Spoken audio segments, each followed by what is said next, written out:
சிவபக்தர்கள் அனைவருக்கும் வணக்கம். இன்னைக்கு நம்ம பார்க்கக்கூடிய தலைப்பு திருமூலர் அருளிய திருமந்திரம். முதலாம் தந்திரத்துல 11 அக்னி காரியம் முதல் 10 பாடல்களோட பொருள் விளக்கம் பத்தி பார்க்க போறோம். இதுக்கு முந்தைய பதிவு பார்க்கணும் விரும்புனீங்கன்னா இந்த வீடியோ டிஸ்கிரிப்ஷன்ல பிளேலிஸ்ட்ல திருமந்திரம் அப்படின்ற தலைப்புல பின் பண்ணிருப்போம். உங்களுக்கு எப்போ நேரம் இருக்கோ அப்ப பாருங்க. சரி, பதிவுக்கு போகலாம். பாடல் 214 பொருள் விளக்கம்.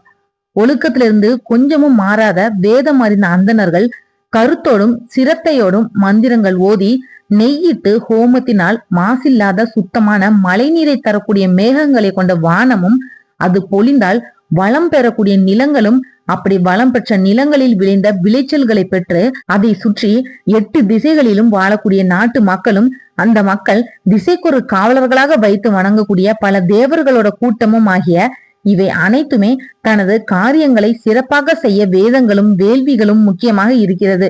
இதோட கருத்து என்னன்னா, ஒரு நாட்டுல இருக்கக்கூடிய அந்தணர்கள் தன்னோட ஒழுக்கத்துல இருந்து கொஞ்சமும் மாறிடாம சிறப்பான வேதங்களை முதலா வச்சு முறையா மந்திரங்கள் எல்லாம் ஓதி ஹோம தீய வளர்த்து வந்தா அந்த நாட்டோட வளமும், அதுல வாழக்கூடிய மக்களோட வளமும், அவங்க வணங்கக்கூடிய தெய்வங்களோட சக்தியும் சிறப்பா இருக்கும்.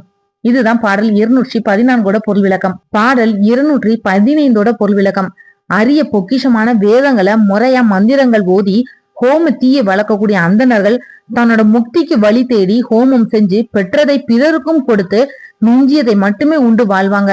அப்படி வாழக்கூடிய அந்தணர்கள் இறைவனை அடையக்கூடிய வாழ்க்கை முறைய, உண்மை நெறிப்பாதைய அவங்க தவறாமல் செஞ்ச ஹோமத்தோட பயனால அறிந்து கொண்டு அதுபடியே வாழ்ந்து முக்தியும் அடைவாங்க. இதோட கருத்து என்னன்னா, வேத முறைப்படி யாகங்கள் தவறாம செஞ்சு அதுல கிடைக்கக்கூடிய பொருட்களை மத்தவங்களுக்கும் கொடுத்து மீது இருக்கிறத உண்டு நெறி தவறாம வாழக்கூடிய அந்தணர்கள் முக்தி அடைவாங்க. பாடல் 216 பொருள் விளக்கம். உயிர்களை காத்து கொண்டு அதோட துணையாக கூடவே இருக்கிறது அந்தணர் வளர்க்கக்கூடிய வேள்வி தீயுனுள் ஜோதியா இருக்கக்கூடிய இறைவன் தான். உயிர்களை காத்து துணையா இருக்கக்கூடிய இறைவனோட அருள் வேண்டி அந்தணர்கள் வேள்விகளை முறையா செய்யணும். முறையா செய்யப்படக்கூடிய வேள்வியில் இருக்கக்கூடிய இறைவனோட ஹோம தீ இணைந்து வளர்றப்போ அதோட பயனால கிடைக்கக்கூடிய இறை அருளே உயிர்களுக்கு துணையாக இருந்து அவங்கள முக்தி பெறக்கூடிய தூய்மையான வழியில நடத்தி சென்று முக்தியையும் அளிச்சிடும். பாடல் 217 பொருள் விளக்கம். காலை மாலை அப்படின்னு 2 வேளையிலையும் வேத முறைப்படி மந்திரங்கள் எல்லாம் ஓதி அந்தணர்கள் ஹோமம் செஞ்சு வந்தா அந்த ஹோமத்துல இருக்கக்கூடிய இறை சக்தியானது ஹோமத்தினால மகிழ்ந்து உயிர்களுக்கு அருள் வழங்கிவிட்டு உயிர்களோட கூடவே காத்து கொண்டு துணையாய் நிற்கும். அப்படி செய்யாம இருந்தா ஆண் பெண் 2 பேரால உருவாகக்கூடிய உயிர் காட்டு பறவைகள் போல தன்னோட விருப்பப்படி அலைந்து திரிந்து மனசுல நிம்மதி இல்லாமலும் செல்வம் இல்லாமலையும் துன்பப்பட்டு கொண்டு ஆசைகளிலேயே மயங்கி கிடக்கும். இதோட கருத்து என்னன்னா, ஒரு நாட்டுல வாழக்கூடிய உயிர்கள் தன்னோட உலக பற்றுகளை அறுத்து முக்தி பெறணும் அப்படின்னா வேத முறைப்படி தினமும் காலையிலையும் மாலையிலையும் யாகம் செய்யக்கூடிய பாடல் 215 உள்ளபடியே பெற்றதை பிறருக்கும் கொடுத்து மிஞ்சியதை மட்டுமே உண்டு வாழக்கூடிய அந்தணர்கள் அந்த நாட்டுல இருக்கணும். பாடல் 218 பொருள் விளக்கம்.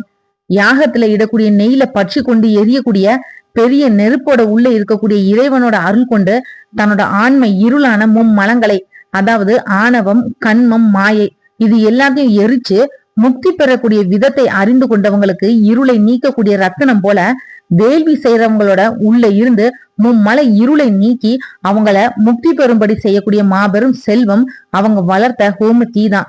இதோட கருத்து என்னன்னா, முறையா வளர்த்த வேள்வி தீயில இருந்து வெளிவரக்கூடிய இறையோட ஜோதி உயிர்களுக்கு உள்ள இருந்து அவங்களோட மும்மலை இருளை நீக்கி முக்தி பெற செய்யும் அப்படின்றத அறிந்தவங்க வேள்வி தீய தினமும் வளர்ப்பாங்க.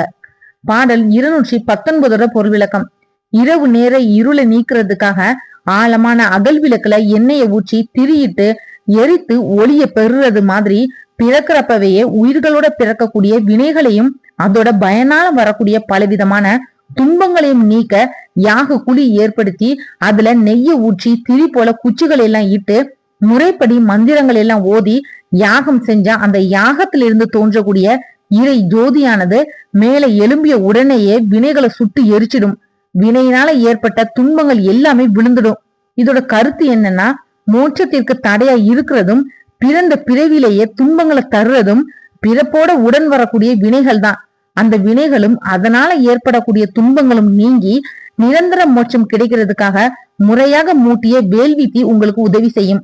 பாடல் 220 பொருள் விளக்கம்.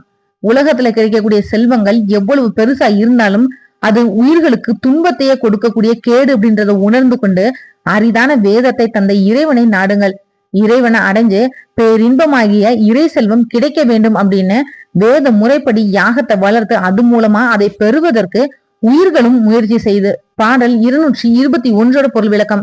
ஈடு இணையில்லாத அழகு பொருந்திய ஜோதியா இருப்பவனும் அழிவு என்ற ஒன்று இல்லாத தலைவனும் எமது ஆன்மாவோட இணைந்து எமது உள்ளத்துள் இருக்கின்றவனும் நெற்றி கண்ணின் நெருப்பா இருப்பவனும் 7 உலகங்களையும் கடந்து எங்கும் வியாபித்து இருப்பவனும் குளிர்ந்த ஒளியை தரக்கூடிய நிலவை தன்னோட தலை முடியில் சூடி இருப்பவனும் முறையாக செய்யப்படக்கூடிய ஹோமத்திற்கெல்லாம் தலைவன் எம்பெருமான் சதாசிவமூர்த்தியே. பாடல் 222 பொருள் விளக்கம். ஹோமத்துல வளர்க்கக்கூடிய தீயின் உள்ள இருந்து எழும்புகின்ற ஜோதியானவன் எனது இறைவன் சதாசிவமூர்த்தியே. இறந்த உடல்களை தகனம் செய்யும் போது அங்கே நெருப்பா இருந்து உடலை எரிக்கின்றவனும் அவன்தான். அந்த உடலின் ஆன்மாவை வானத்திற்கு தாங்கி எடுத்து செல்கின்றவனும் அவனே. உடல் பிறக்கிறப்போ உயிரோடு சேர்ந்து பிறக்கக்கூடிய கடல் போன்ற வினைகளை ஹோமத்தின் தீயுள் இருந்து சத்தத்தோடு எரியக்கூடிய நெருப்பாக சுட்டி எரிப்பவனும் அவன்தான். பாடல் 223 பொருள் விளக்கம். யாகத்தில் தோன்றக்கூடிய நெருப்போட தலைவன் அரும்பெரும் தபத்துக்கு உரியவனான இறைவனே.